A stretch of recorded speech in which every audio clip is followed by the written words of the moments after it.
Good morning, everybody. Different angle this morning, I don't know why. Had visitors last night, so changed chairs around a bit. Got to change them back. Little bit of a different video this morning for you. You might notice I've coloured my hair. It's gone darker than I would have liked. It only took me half an hour from start to finish, so that was quite good. And it's an organic from Holland and Barrett, the natural body shop place, and it's an organic colour which will wash out after, I don't know, 6 weeks or so, but I'm not sure whether I like it. It's going to take a bit of getting used to, I think. So I've done that. It's been a couple of weeks, I can tell you, with my grandson, my wonderful grandson's graduation. And then whilst my grandson was still in Aberystwyth, because my daughter and I came back early, and he stayed down to support some friends of his who were graduating later. Whilst Neil was down there, we had a phone call, my daughter had a phone call from him to say that a friend of his had died. This friend of his, same age, used to be in the same rugby club, and apparently this young man stepped in between two people who were fighting and received some blows to his head, and he died. 21 years of age. It makes you wonder about life, doesn't it, when there are evil people in the world who live to a great old age, when there are people who do nothing but evil in the world, and yet somebody who steps in to stop a fight loses his young life in such a way. So his name was Harry Kingsland, and my daughter used to go to school with his mother. So if you pray for Harry and his family, that would be appreciated.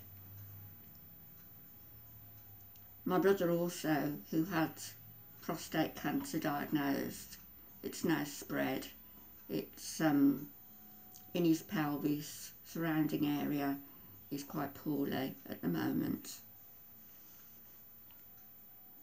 Unable to come out. He's sick every day. And I'm at a loss, really, as to what to do. Except I'm here to do what I can, which is very little. So I would appreciate prayers for him also.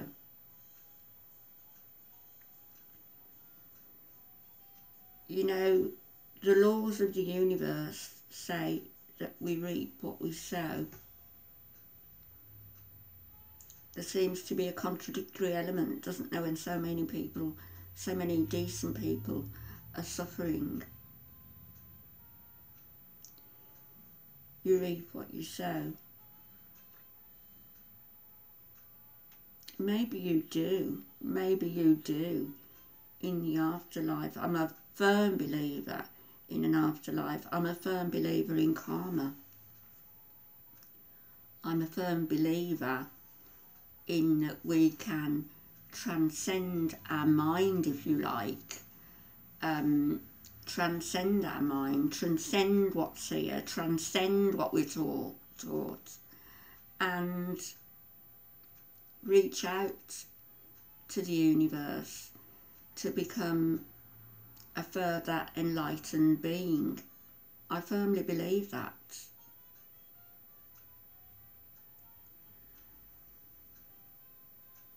But to be wise in situations where your emotions are immediately involved is not easy, is it?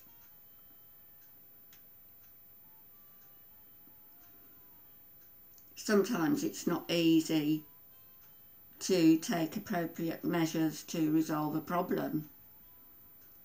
And then sometimes there are things that simply can't be resolved, and there's grief that cannot be resolved, simply lived through. Sorry, traffic again. You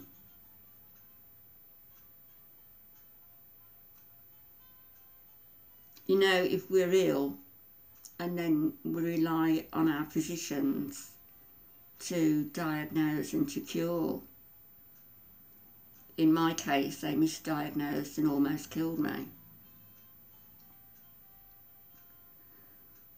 We can rely on other people, we can search through textbooks,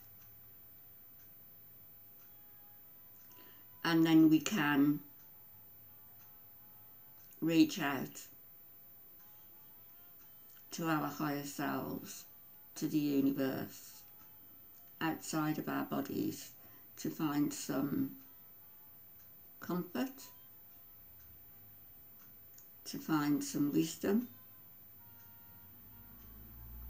Certainly I've never felt that this life is enough for me. I felt that I'm trapped in a body that's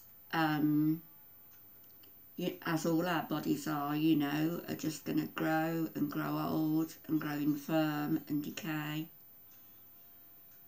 And then what? And then what? If you've transgressed, you go to hell. No, no, no, no, no. No such place.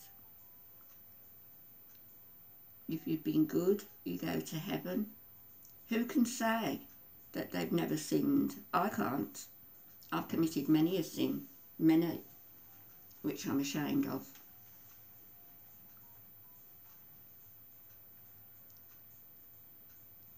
One thing I don't do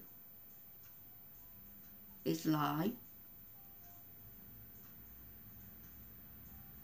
I've learnt my lessons. I try to help others via the lessons I've learned and continue to learn.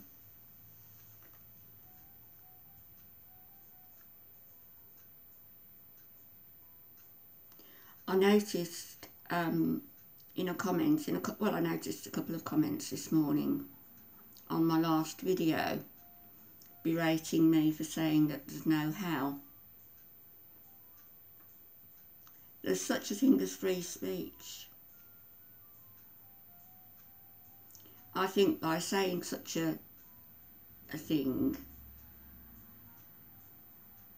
I am more likely to give comfort to people than a preacher who claims he knows for certain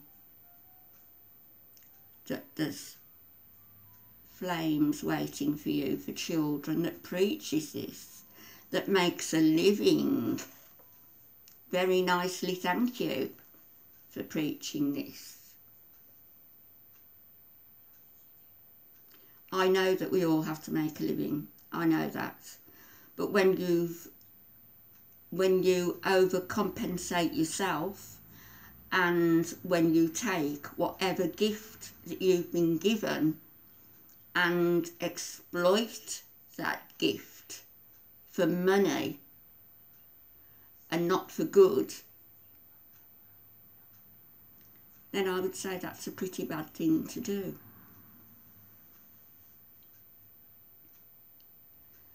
Just as I would say that fakes, it's beyond my comprehension that people can be fake, that people can lie and hurt other people when they do have to answer to a higher power in the long run. And they will come back and they will atone for their sins in some way. I have 2 friends at the moment, both stage 4 cancer. I have a nephew who's very poorly, who's waiting for a lung transplant. I have my younger brother whose cancer has spread.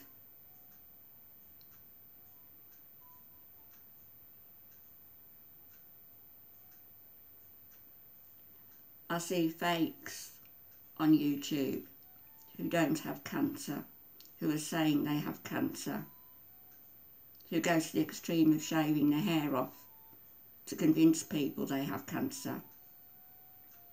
For sympathy, for attention, for views, for money.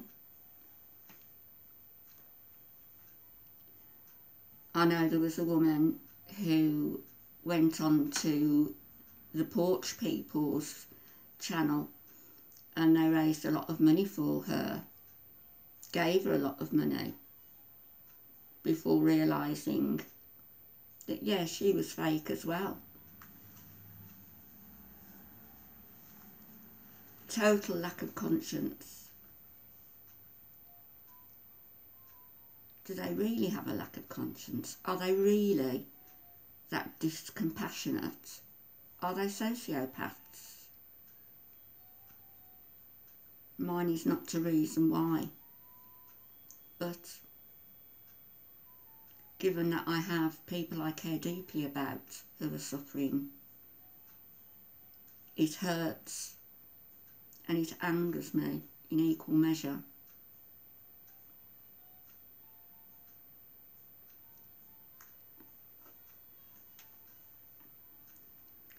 So this was just meant as a short chat today. I'll cut it short. I shall be going to see my husband shortly. And for those who don't know, my husband's in a nursing home. He's had Parkinson's disease for 25 years. Dementia for 12. And he went into this nursing home, which is a wonderful one, just over 2 years ago. Is it 2 years or is it 3 this year? Seems like 30, but anyway, he needs one-to-one round-the-clock care now, and I go every day to see him, apart from Sundays when he's just deluged with family, so he doesn't often recognise people. He usually sort of recognises me. Even if he doesn't open his eyes, he'll pull me close. And he said my name a week or so ago, which was wonderful. So there's a lot of things I know now that I didn't know years ago. A lot of wisdom I have now that I didn't have years ago. We've been together since I was 15. Imagine that journey he had to put up with me. But, you know, as you gain knowledge, yeah, this is my thought for you for today. As you gain knowledge, try to translate that knowledge into wisdom, and that wisdom into action. Be kind to yourself. First of all, be kind to yourself. Have self-love. And be kind to others. Bless you all, and I'll speak to you later. Oh, one more thing I wanted to say to you. Each of you, my subscribers, I'm very grateful for you to subscribing to my channel. Every one of you. Each of you are here because you've chosen to be here. Not because I've bought subscribers or harassed or even gone running to obtain subscribers. You're here. Hopefully, because you at least like some, if not all, of what I put out. I'm very grateful to every one of you. So, peace, and I'll speak to you soon.